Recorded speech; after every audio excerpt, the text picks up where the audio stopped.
Hello there, Whitney Belkowitz, President and CEO of Intelligent Concrete. And today we are doing part 2 of our troublesome trig series, the crafty triangle unraveled. So in part 1, we solved for B. So just kind of a run through of how we got there. We used our trig identities, so, ka, toa. So for this, and for these, we're using our angle. We're evaluating with our angle. So this is sine. So this is the angle we're using. Opposite over hypotenuse. We don't have our hypotenuse, so we couldn't have used that one to solve for B. Cosine equals adjacent. We have that over hypotenuse. We don't have that, so we couldn't use that one. And then TOA is tangent equals opposite, B, that's what we were solving for, over adjacent, and we had that, so we were able to use that one. So that was how we evaluated for B.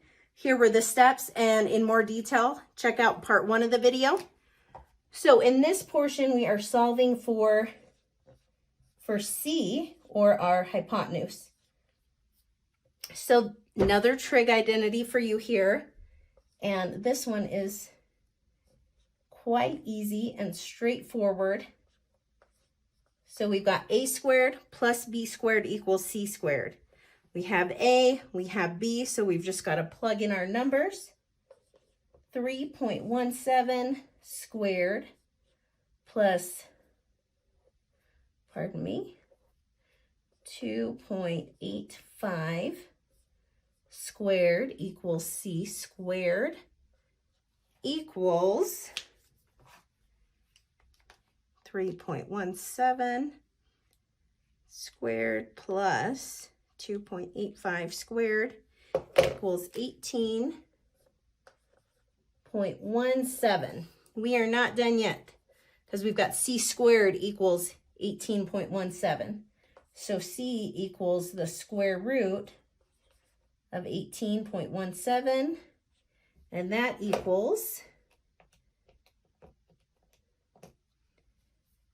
4.26 inches. And that is our hypotenuse. So we have found all of our sides to this problem. Please let us know if you have any questions or comments. I'm more than happy to help with any of these math, science problems. Like, subscribe, ding that bell for notifications. Go concrete, beat asphalt.